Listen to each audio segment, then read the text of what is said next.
좋은 주일입니다. 오늘은 하나님 나라 백성의 정체성에 대해 말씀을 나누어 보도록 하겠습니다. 예수님께서는 2000년 전 우리가 구원을 얻어 하늘나라의 백성으로 행복하게 살아갈 수 있는 8가지 복에 대하여 알려주셨습니다. 그렇다면 예수님을 믿고 계신 여러분은 현재 복된 삶을 살아가고 계십니까? 우리가 지향해야 할 복된 삶은 무엇인지에 대해 우리 스스로를 점검해 봐야 하겠습니다. 우리 주변은 물론 세계적으로 볼 때 우리는 이런저런 많은 뉴스를 접하고 있습니다. 최근에 저에게 공감대를 형성한 2가지 뉴스가 있었습니다. 하나는 최근 우리 사회에 갑자기 회자되었던 사건이었습니다. 그것은 다 아시겠지만 전총절하는 여자 남자의 희대 사기극입니다. 전 국가대표 선수였던 남 씨의 전 피앙세이기도 하였죠. 그는 작년에 감옥에서 출소한 지 1년도 채 지나지 않아 다시 감옥에 가게 되었습니다. 그 짧은 기간 동안 그는 수십 명의 수십억 원의 피해를 입혔습니다. 결과를 알게 돼서 그렇겠지만 피해를 입은 사람들이 인터뷰하는 모습을 보며 그 허술한 사기에 넘어가는 사람들이 있을까 하는 의아심을 가질 수밖에 없는 그러한 사기 행위였습니다. 또 다른 하나는 저 멀리 우크라이나와 이스라엘 가자 지역에서 벌어지고 있는 가슴 아픈 일들이었습니다. 연일 사상자 수를 언론 매체를 통해 실시간으로 우리에게 중계해 오고 있으며 가족을 잃은 부모의 눈물 흘리며 애통해하는 인터뷰를 볼 때 심령이 가난하고 애통해하는 자에 대해서 하시는 예수님의 말씀이 떠오르며 저들은 어디서 위로를 얻을 수 있을까 하는 안타까운 마음이 들었습니다. 사기와 전쟁, 사기는 사실을 오인시키는 등 남을 기망해서 경제적 이득을 얻거나 다른 사람으로 하여금 이득을 얻게 하는 행위를 말합니다. 또 전쟁은 군사력을 이용해서 다양한 정치 목적을 달성하려는 행위를 말합니다. 사기의 역사는 인류의 역사와 함께 시작되었다고 해도 과언이 아닐 것입니다. 그 기원은 창세기 3장 1절에서 6절의 말씀에서 찾아볼 수 있습니다. 뱀은 간교한 말로 하와로 하여금 동산 중앙에 있는 선악과 열매를 먹게 하였습니다. 사기 내용은 그것을 먹으면 눈이 밝아져서 하나님과 같이 되어 선악을 알게 된다는 것이었습니다. 인간으로 하여금 원죄에 빠지게 하는 사건이 되고 말았습니다. 성경에서 전쟁의 최초의 이야기는 창세기 14장 1절에서 16절에 나오는 사해를 중심으로 한 동방과 서방 국가들의 전쟁일 것입니다. 동방 국가의 서방 국가에 대한 조공을 거부한 것에 대해 전쟁으로 결국 국익을 위한 전쟁이었던 것입니다. 사기에 대한 예화를 하나 소개할까 합니다.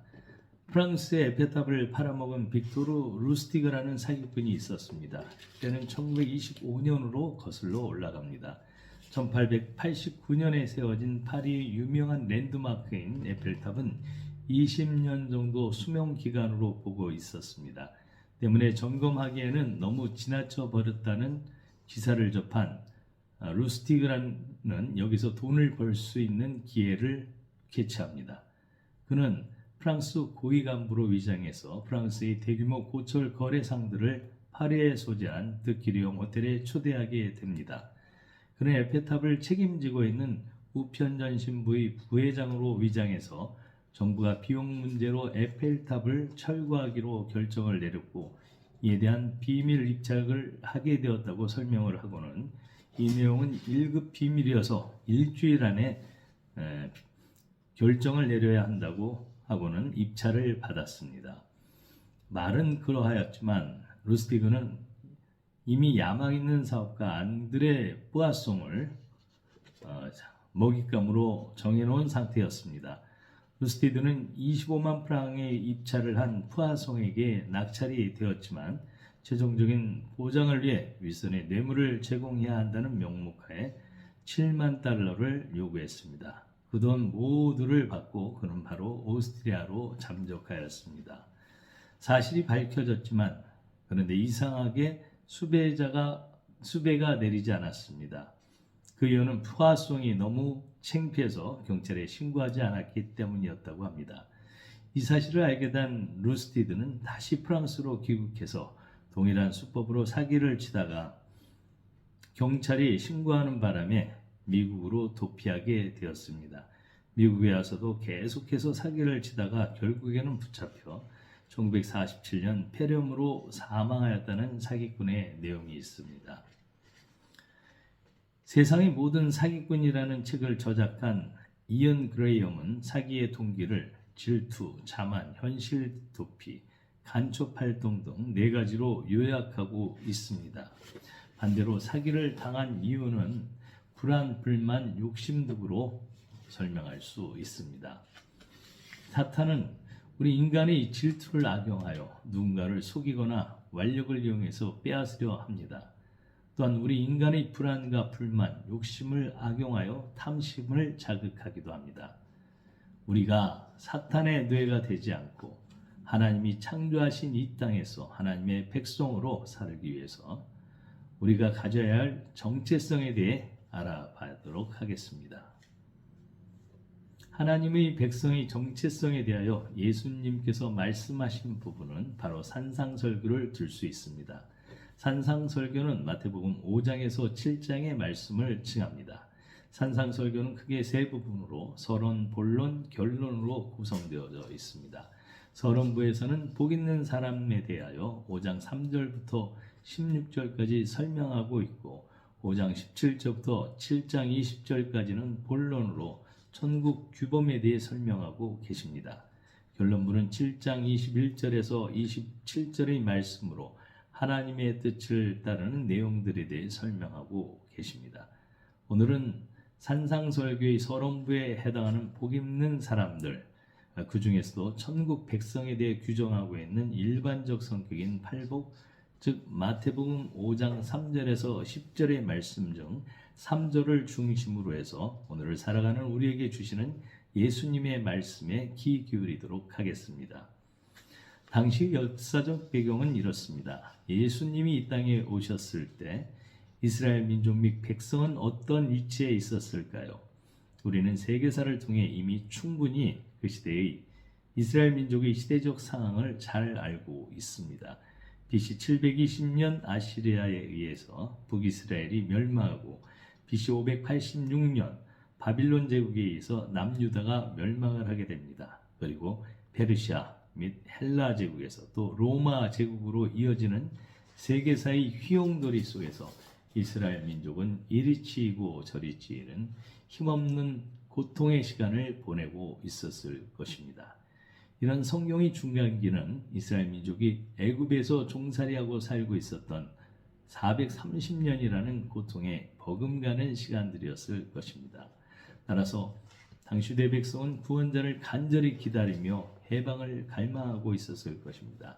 세례 요한이 회개하라 천국이 가까웠다고 갈파할 때 예루살렘과 온 유대아 요단강 사방에서 회개와 자기 죄를 자복하고 세례를 받는 모습을 성경은 증거하고 있습니다.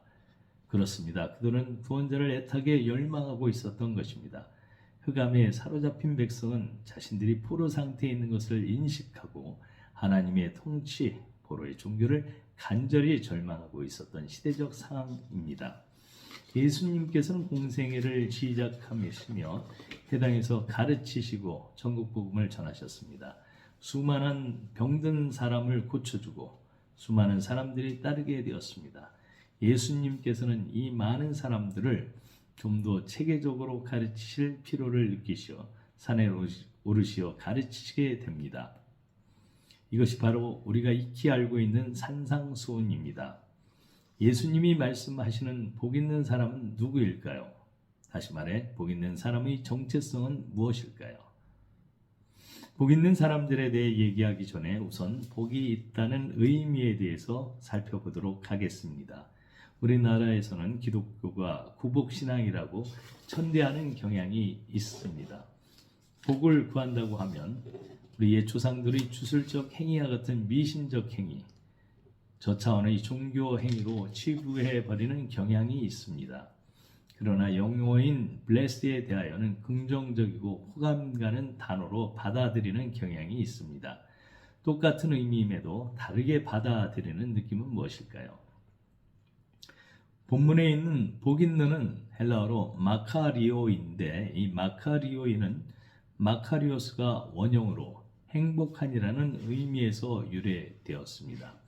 헬라어에서 복과 관련된 단어는 세 가지가 있습니다. 율로게토스, 유다이모니아, 그리고 마카리오스입니다. 율로게토스는 하나님과 인간 사이에 생기는 복을 의미합니다. 에베소서 1장 3절에 찬송하리로다 하나님 곧 우리 주 예수 그리스도의 아버지께서 그리스도 안에서 하늘에 속한 모든 신령한 복을 우리에게 주시되 에서 신령한 복은 바로 율리게토스로 표기하고 있습니다. 인간의 존재의 내적 행복을 나타낼 때에는 유다이모니아라는 단어를 사용합니다. 마카리오스는 하나님께서 인간에게 베푸시는 일방적인 사랑과 은혜를 말합니다. 하나님과 사랑의 교제와 그분으로부터 부여받은 축복을 의미합니다. 시편 1편에서 복 있는 사람을 구체적으로 설명해 주고 있습니다. 복 있는 사람은 악인의 길을 따르지 않습니다. 죄인들의 길에 들어서지 않습니다. 오만한 자의 자리에 앉지 않습니다. 복 있는 사람은 여호와의 율법을 즐거워하고 그 율법을 주야로 묵상하는 사람입니다. 마지막으로 복 있는 사람은 모든 일에 형통한 사람이 된다는 것입니다. 그러면 예수님이 말씀하시는 천국 백성의 정체성은 무엇일까요? 5장 3절에서 10절에 그 답이 있습니다. 첫째는 심령이 가난한 자입니다. 둘째는 애통한 자입니다. 셋째는 마음이 온유한 자입니다. 넷째는 의에 줄이고 목마른 자입니다. 다섯째는 공유를 베푸는 자입니다. 여섯째는 마음이 정결한 자입니다. 일곱 번째는 화평케 하는 자입니다. 여덟 번째는 의를 위하여 핍박을 받는 자입니다. 첫째, 심령이 가난한 자. 심령이 가난한 자는 헬라어 본문으로 호이 프토코이토 푸뉴마티입니다.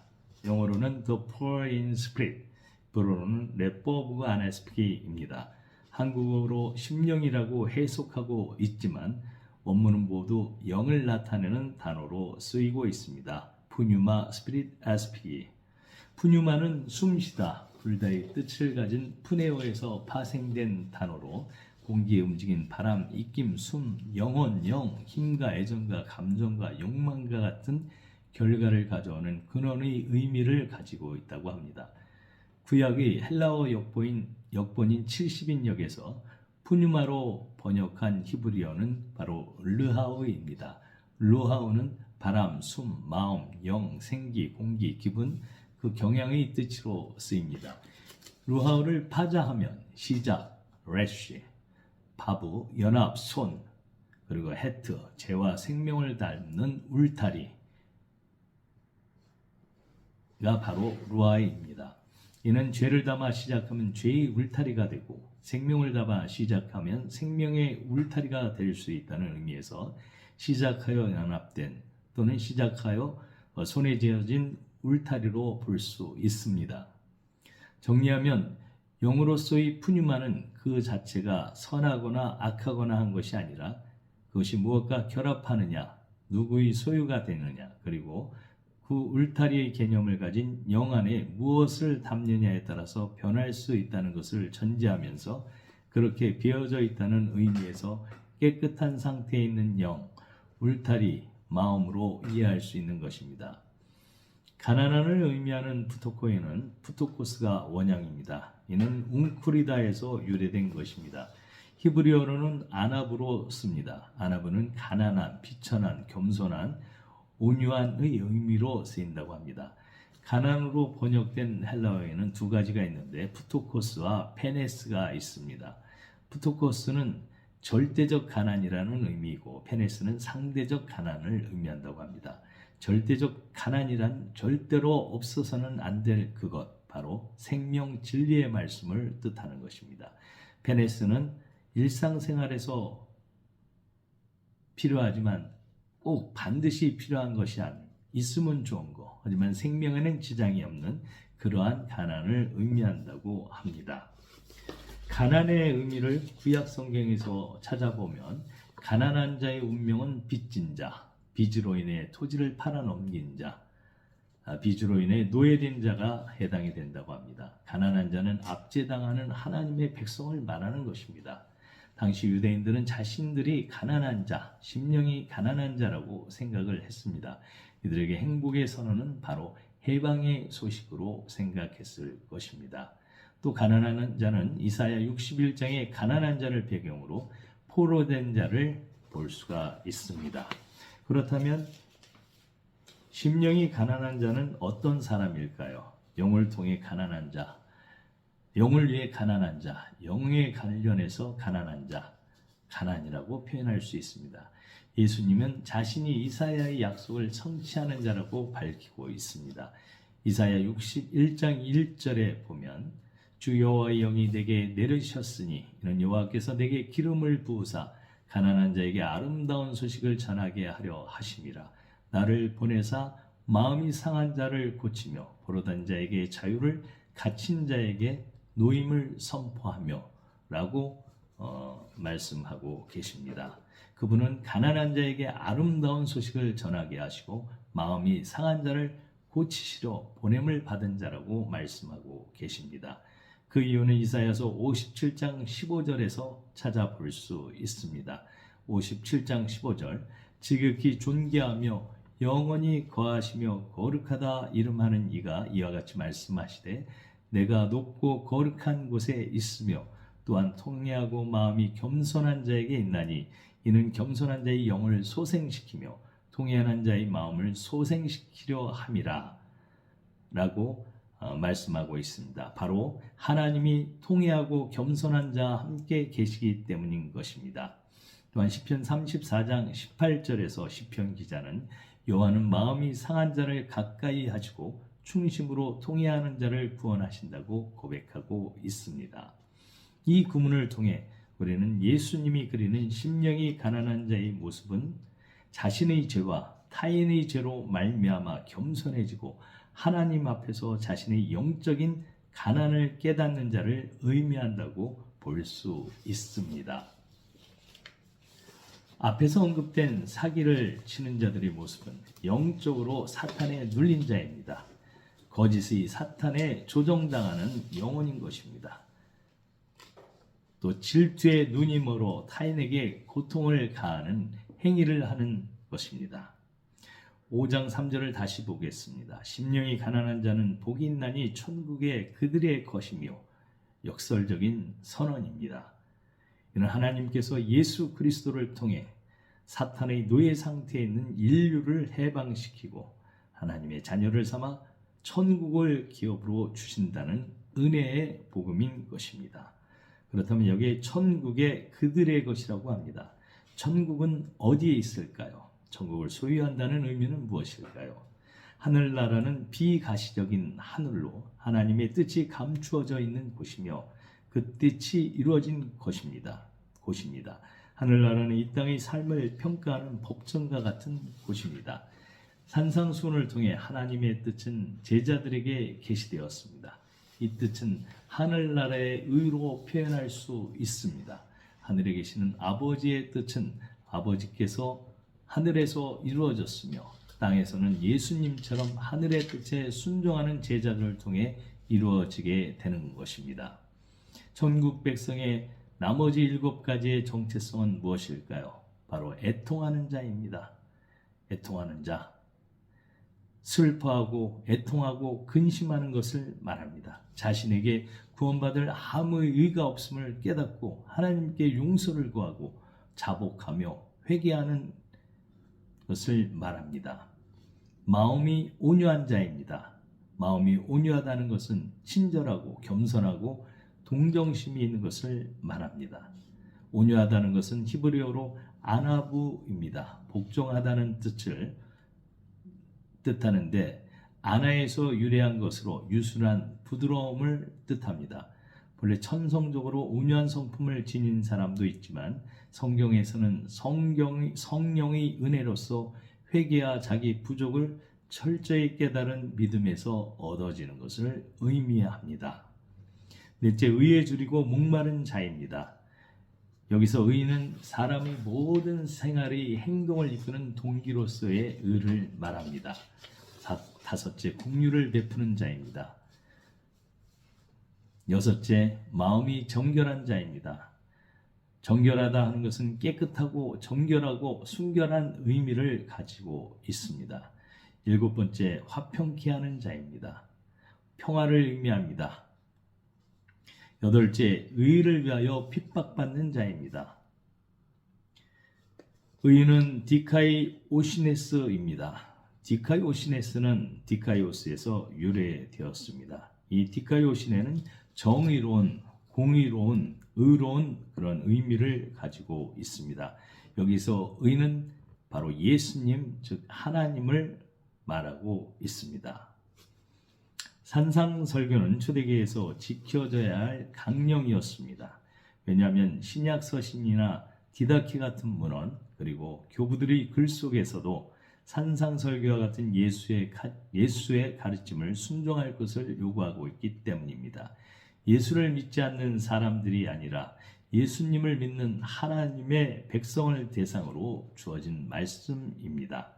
산상설교는 모든 그리스도인과 교회에게 주시는 그리스도의 가르침입니다. 그리스도가 널리 전파된 현재에도 산상수훈은 여전히 우리에게 적용되어집니다. 우리는 복음의 말씀을 가지고 모든 민족에게 가서 제자 삼아야 합니다. 아버지와 아들과 성령의 이름으로 세례를 베풀어야 합니다. 예수님의 산상수훈을 저들에게도 들려주어야 합니다. 저들의 헛된 욕망과 질투를 벗어버리게끔 하기 위하여 저들의 애통하는 눈물이 예수님을 통하여 천국 백성이 되는 길로 인도하기 위하여 세상 끝날까지 함께 하시겠다는 예수님의 복음을 한 영혼 한 영혼에게 심어 주어야 합니다. 그런 복된 제자의 삶을 살아가는 것이 저와 여러분의 삶이 되어야 합니다.